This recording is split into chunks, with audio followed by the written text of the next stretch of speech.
All right, Cheryl, let's talk about coral reefs. And there's some misperception, I think, out there. I've seen differing opinions on Twitter myself. So can you clear up the confusion and tell me about the impact that sunscreen has on coral reefs?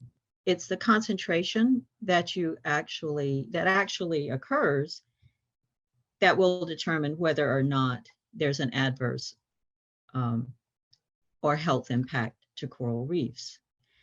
And so that often occurs when there are high concentrations of people using products during recreational activities of all sorts.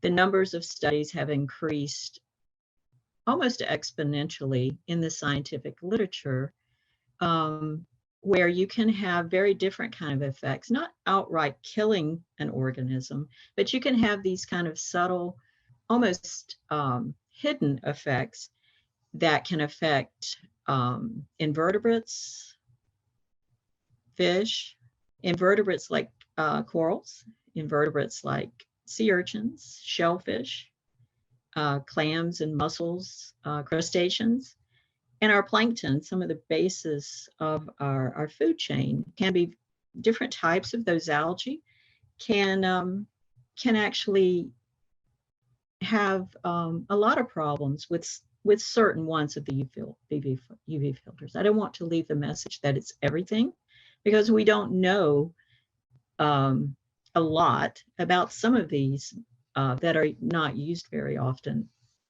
some of the UV filters that are not used very often in these products. But there's a wide range of reports in the literature, from having effects on reproduction, some of the UV filters, changing behavior in fish, how they move, some metabolic disruptions, and some can have some DNA damage associated with them. And for the plants and the algae, you can have photosynthesis and mitochondrial functions that happen. And one of the most scientifically interesting, but not the best messages, that some of them have been shown in fish and actually in some invertebrates, that you can have multi-generational effects that you don't necessarily see in the parent, but they may show up later on. So there are concerns that we should pay attention to. We should not quit using sunscreens to protect ourselves, but we should take note of what the science is saying to us. So are there types of sunscreen that have this impact and others that do not? There are probably 6 of the 17 UV filters that are allowed to be used in the US that have one or more of these effects. So not all of them do all of this. This occurs where you're able to reach the concentration where these adverse effects can actually occur. Has this been studied in a lab or in the actual ocean, where people are putting on sunscreen and swimming around at the highest point of summer?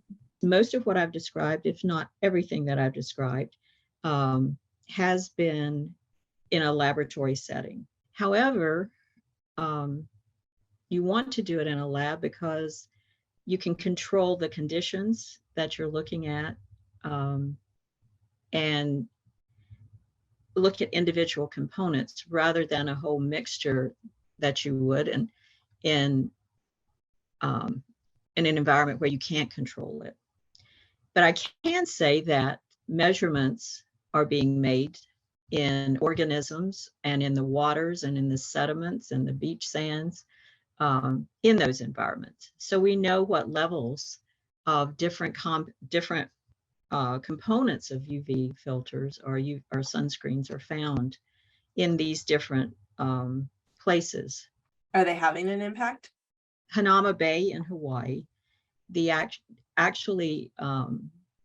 biologists from their state biology, DLNR, have reported that during COVID, when the beaches were shut down, they actually were able to see all sorts of different diversities of fish come back into Hanauma Bay.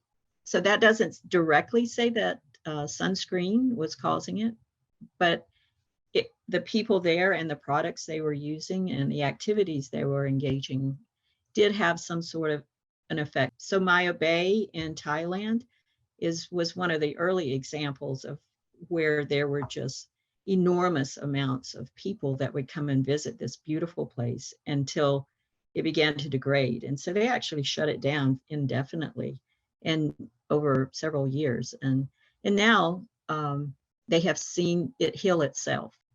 Can you tell me why it's important to keep the reefs healthy? There's a lot of reasons. They take up about 0.2% of all the ocean's floors, but they support more than 30% of all the biodiversity in the ocean.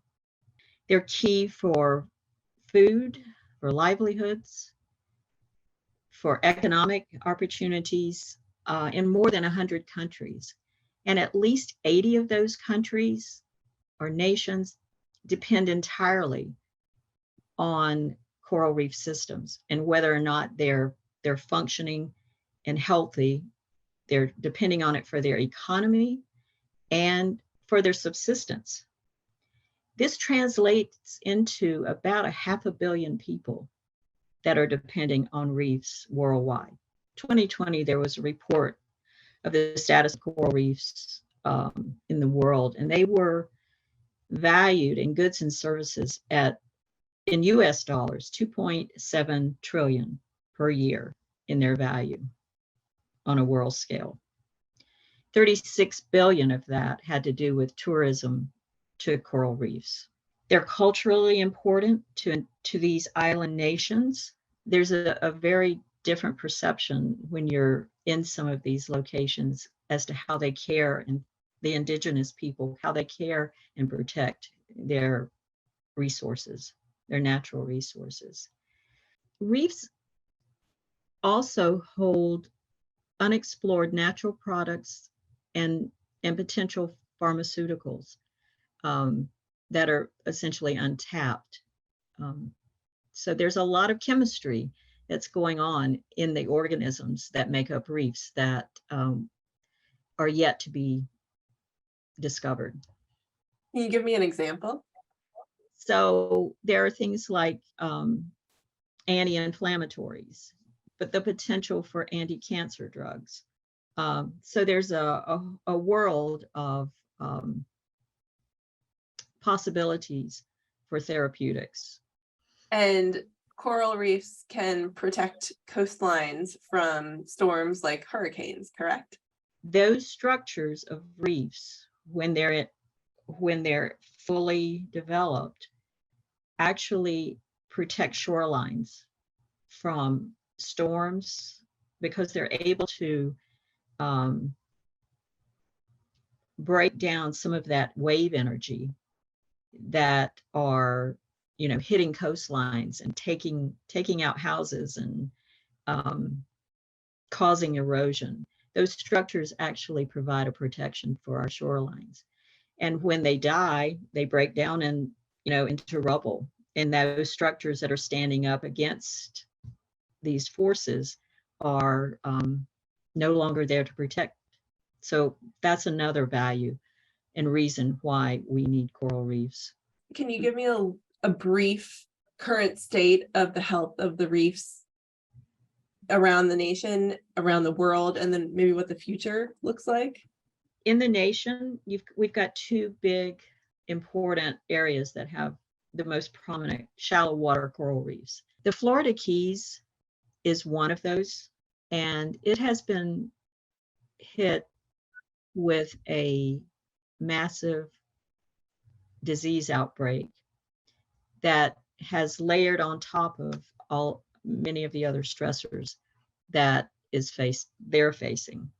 So Hawaii reefs, although they have some impacts, Hawaii and the Pacific reefs, they're doing much better. Worldwide reefs are at a crisis point.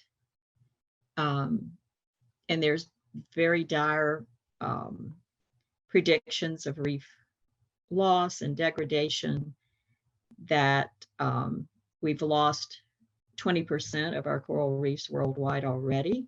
We're at a point now in the US, we have 22 coral species that are listed as threatened under the Endangered Species Act, and 2 that are listed as endangered.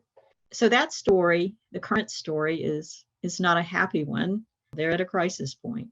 And that crisis point isn't solely due to sunscreen by any stretch of the imagination. It does sound like doom and gloom, but on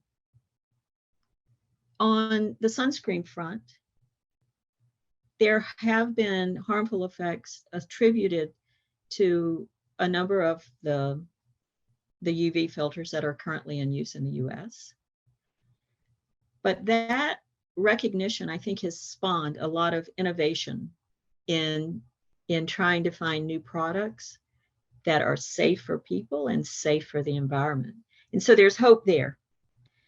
Today, there's a concerted effort in government agencies like NOAA and the private sectors to shift this trajectory of coral reef health from a continuing decline into extinction, to make that turn back towards a healthy state that can unlock tens of billions of dollars in the value of reefs in protecting and the ecological services and the habitat restoration.